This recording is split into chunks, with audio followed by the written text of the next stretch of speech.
Avant de démarrer cette vidéo, je tiens à vous remercier pour les 100 premiers abonnés, ça fait vraiment plaisir. Après cette longue pause, c'est vrai, j'ai réfléchi à pas mal de nouvelles vidéos ou de nouveaux concepts pour vous expliquer le monde minéral.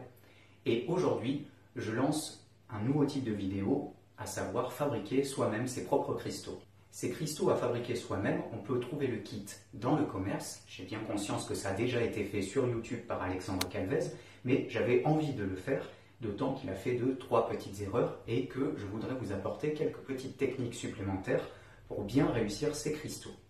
Voici le kit en question que, pour ma part, j'ai trouvé chez Nature et Découverte, mais je suppose qu'on peut le trouver sur Internet ou dans d'autres boutiques. Quoi qu'il en soit, chez Nature et Découverte, j'ai toujours vu que le bleu et le violet. J'ai choisi le bleu, je trouvais ça plus naturel. Dans ce kit, on va retrouver une petite touillette en bois, la notice et un pot. Dans le pot, on va avoir plusieurs choses. D'abord, ici, on va avoir les cristaux à diluer. On va ensuite avoir des germes de cristaux, j'y reviendrai après. Une fausse pierre pour faire germer ces cristaux. Et je vois qu'il n'y a pas de gants, ce qui est quand même dommage. Cette vidéo va permettre de soulever 2 points. Le premier étant la sécurité. Dans ce kit-là, je vous disais que je n'ai pas trouvé de gants, parce que je trouve ça un peu étrange, sachant que le kit est à partir de 10 ans. On va manipuler des éléments chimiques, faire chauffer de l'eau jusqu'à ébullition. Bref, il faut quand même un minimum de sécurité. Je trouve ça un peu dommage de ne pas avoir ces fameux gants. En deuxième point, cette vidéo me permet de vous expliquer comment les cristaux grandissent dans la nature. Pour ça, il faut une stabilité exemplaire. En effet, il faut un environnement stable, c'est-à-dire une pression stable, ça c'est pas bien compliqué, une température stable, ça devient plus délicat, une humidité stable, pas de changement brusque de luminosité, etc. Et grâce à 2 petites techniques, je vais essayer de stabiliser le procédé pour que vous ayez de très beaux cristaux. Entrons dans le vif du sujet, il faut commencer par remplir ce bocal avec de l'eau bouillante jusqu'au trait. Et là, problème, il n'y a pas de trait sur le bocal. En fait, le trait est indiqué sur la boîte. C'est un peu étrange, je ne sais pas pourquoi ils l'ont mis là, mais il faut le savoir. Remplir le bocal avec de l'eau bouillante, certes, mais quelle eau? L'important pour stabiliser le processus, c'est d'avoir l'eau la plus pure possible. Pour cela, je vous conseille d'acheter de l'eau distillée que vous trouvez dans n'importe quelle grande surface. Deuxième point important, pour faire bouillir l'eau, on va éviter tous les récipients métalliques pour empêcher tous les éléments métal de se mélanger dans l'eau. On va faire un bain-marie.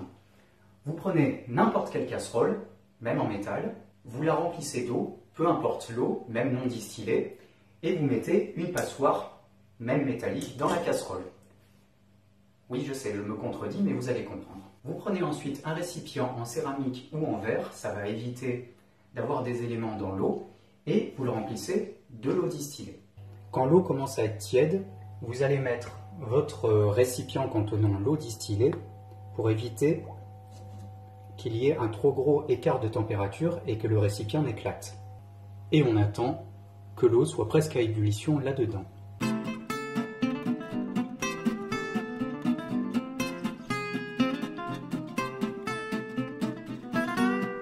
À un moment donné, dans cette recette, il va falloir verser des germes de cristaux sur une vraie ou une fausse pierre, selon votre choix, que voici. Je vais vous les montrer d'un peu plus près. De tout petits cristaux qu'on va déposer sur la pierre. Ces cristaux, ce sont comme des graines. Il faut un début de cristal pour que le cristal grandisse. On ne peut pas exactement partir de rien, même dans la nature. Si bien que dans les prochaines vidéos sur le sujet, à savoir créer des synthèses, et la prochaine fois ce sera probablement de A à Z sans passer par un kit, ça se passera en 2 étapes. La première étant de savoir créer un germe pour ensuite créer un beau cristal. Ces germes, il va falloir les déposer sur la pierre, mais la pierre sera immergée. Aussi, c'est assez difficile de pouvoir viser. Je vous conseille simplement de prendre une paille ou un tout petit entonnoir bien effilé pour déposer bien précisément ces germes sur la pierre. Un tout dernier point, il s'agit de la saturation du liquide.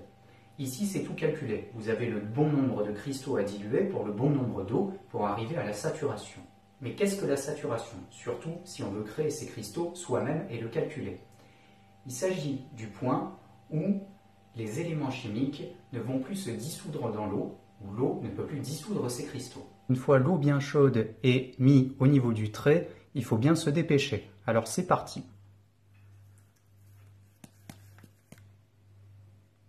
Alors vous voyez qu'il y a quand même beaucoup de cristaux au début et il faut tout dissoudre, absolument tout, jusqu'au dernier. Il en reste encore un tout petit peu. Il ne faut vraiment pas s'arrêter là, aller jusqu'au bout du procédé. Une fois que vous avez bien dissous les cristaux, on va refermer le bocal et attendre 1 heure complète. Après 1 heure, on va pouvoir glisser la fausse pierre. Vous pouvez également mettre une vraie pierre, mais attention, il ne faut pas changer la composition. Donc une pierre à base de silice ou une pierre calcaire mais assez stable. Vous reprenez ceci et pas une cuillère en métal, toujours pour les mêmes raisons, et on va glisser la pierre jusqu'au fond. Hop. Bon, ça fait un peu de bulles, c'est normal, c'est poreux. Comme ça, les cristaux accrochent bien. Une paille avec un entonnoir fait maison. Et on va verser nos cristaux juste sur la pierre, bien délicatement. Tout doucement pour que ça aille bien au centre. Et voilà. Et une fois ceci fait, on va refermer une nouvelle fois le bocal. Voilà. Bien comme il faut. Et on va laisser reposer sans toucher le bocal pendant 24 heures. Un petit point au bout de 18 heures, on voit déjà des cristaux qui commencent à apparaître. Ça fait 12 jours que les cristaux grandissent, ils ont vraiment très bien évolué. Et aujourd'hui, j'ai décidé de les sortir parce que la forme me convient. Comme vous pouvez le voir sur le bord du bocal, des cristaux se sont formés, ils vont pouvoir servir pour de nouveaux germes lors d'une nouvelle création de cristaux. Pour bien protéger votre plan de travail, un peu de papier film, papier d'alu, et surtout pour absorber l'excédent de liquide du papier absorbant. J'ai versé un peu de la solution dans un bol pour que ce soit plus simple. C'est parti, on va essayer de faire tout doucement, ce qui ne va pas être simple vu la taille de la pierre. Il n'y a plus qu'à attendre 2 jours complets que les cristaux sèchent bien lentement et doucement. Attention de ne pas les agresser avec un sèche-cheveux ou une lumière trop violente pour garder toujours cette même constante. À la fin de la vidéo, je vous montre quelques photos de ces cristaux que nous avons fabriqués ensemble. Je pense aussi qu'il y a 3 autres expériences à tenter avec ce même kit. La première, c'est de finir la solution qu'il reste en essayant de fabriquer encore des cristaux. La deuxième, c'est d'acheter plusieurs kits pour créer de gros cristaux. Et la dernière, c'est de créer des cristaux de plusieurs couleurs, bleu et violet par exemple.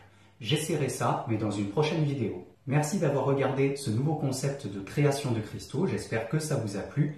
N'oubliez pas de me suivre sur la page Facebook qui est toujours dans la description et de mettre un petit j'aime et un commentaire, j'y réponds toujours. Et la saison des prospections va reprendre, je pense que les prochaines vidéos seront tournées sur ce sujet, donc à la prochaine pour de nouvelles découvertes.